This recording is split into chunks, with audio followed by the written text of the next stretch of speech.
DRDO septum 10 में बहुत से ऐसे स्टूडेंट हैं जो रैंक कैसे पता चलेगी इसको लेके परेशान। अभी यहाँ पर मैं आपको, क्योंकि परसेंटाइल आपका यहाँ पे आया हुआ है, परसेंटाइल से मार्क्स आपके नहीं पता चल रहे हैं, लेकिन रैंक यहाँ पे आपकी पता चल सकती है। यहाँ पे मैं आपको बता देता हूँ कि भाई किस तरीके से रैंक जो है वो आपकी लगभग आपकी पता चल सकेगी। एग्जैक्ट तो नहीं, लेकिन लगभग पता चल सकेगी। कैसे, यहाँ पे मैं आपको बताता हूँ। देखो, परसेंटाइल जो स्कोर होता है ना, वो आपका रहता है जो स्टूडेंट जिसने टॉप किया है। मान लो मैं यहाँ पे बात करता हूँ स्टेनोग्राफर की, ठीक है, चाहे वो आपका ग्रेड 1 हो ग्रेड 2 हो। देखो 215 यहाँ पे वैकेंसी थी, तो यहाँ पे क्या होगा कि स्टेनोग्राफर के हर पर्टिकुलर शिफ्ट में एक चीज बता दूं कि नॉर्मलाइजेशन से बेटर आपका जो होता है वो आपका परसेंटाइल होता है। हर जगह पे आपका देखोगे जितने भी बड़े एग्जाम्स होते हैं वहां पे आपका परसेंटाइल है, नॉर्मलाइजेशन से बेस्ट रहता है।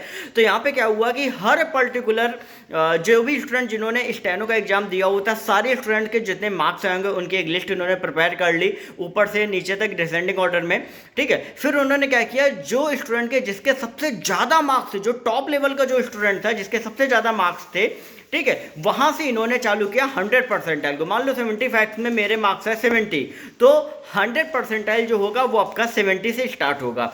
इसके बाद बच्चे इनको सिलेक्ट करने कितने, तो ये आपका कैटेगरी वाइज आपका रहता है। मान लो 215 वैकेंसी हैं, तो अगर 215 में 8 टाइम्स पर कैंडिडेट, जैसा आपको पता है कि 8 टाइम्स ही सिलेक्ट किए गए हैं, तो 8 टाइम कैंडिडेट्स अगर सिलेक्ट किए गए हैं तो भैया कितना हो गया जाके 215 इंटू 8, तो 8 दूनी 16, 1700 कुछ आपका होगा जाके, ठीक है।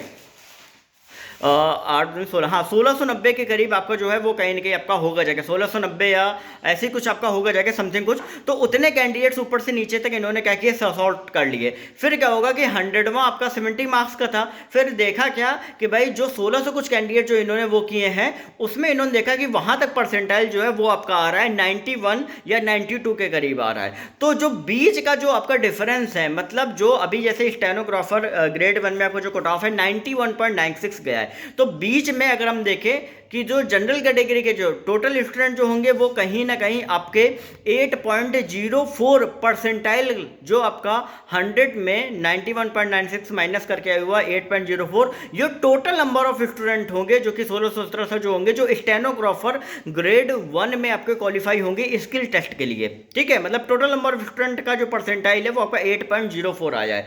अब इसमें अगर हम बात करें कि भाई किस तरीके से कैटेगरी वाइज आपकी है, तो पहले क्या करते हैं कि जो आपका परसेंटाइल स्कोर आया हुआ है, मान लो मेरा क्या परसेंटाइल स्कोर आया हुआ है 95 स्टेनोग्राफर ग्रेड 1 में, तो 95 आया हुआ है। तो अगर आप देखोगे 100 में जो माइनस करेंगे तो आपका 5% जो है वो आपका 100 से है, मतलब जो टॉपर के जो मार्क्स हैं उनसे आप 5 परसेंटाइल पीछे हो। तो कैसे कैलकुलेट करेंगे, जो टोटल नंबर ऑफ स्टूडेंट आपके पास होंगे, आपके कितने पास होंगे, लगभग आपके 1600 कुछ कैंडिडेट आपके पास हुए होंगे, अपॉन 8.04 जो टोटल परसेंटाइल आया उससे 1 परसेंटाइल का आपका निकल जाएगा, फिर इंटू 5 कर देंगे। तो उसके बाद जो आपकी रैंक आएगी, वही आपकी जो रैंक है वो आपकी ऑल ओवर मार्क्स में आपकी जो है वो कहीं ना कहीं आपकी आएगी, लगभग उसी हिसाब से जो रैंक है वो आपकी आएगी, ठीक है। लेकिन ये जो रैंक है आपका टीयर 2 में आपका जिस हिसाब से मार्क्स आएंगे और जिस हिसाब से आपकी वैकेंसी, उसके अकॉर्डिंगली आप पता कर सकते हो कि आपका फाइनल सिलेक्शन होगा या नहीं होगा, ठीक है। तो इस तरीके से मैंने आपको क्या समझाया कि जो टॉपर स्टूडेंट होगा उसका 100 परसेंटाइल होगा, फिर नीचे जो total 215 into 8 time candidate select होंगे, उतने कैंडिडेट्स तक नीचे आते जाएंगे, नीचे आते जाएंगे, वहाँ पर आपका कट लग जाएगा जो भी परसेंटाइल, जैसे मैं 91.96 कट ऑफ है जनरल की, तो वो आपका हो गया।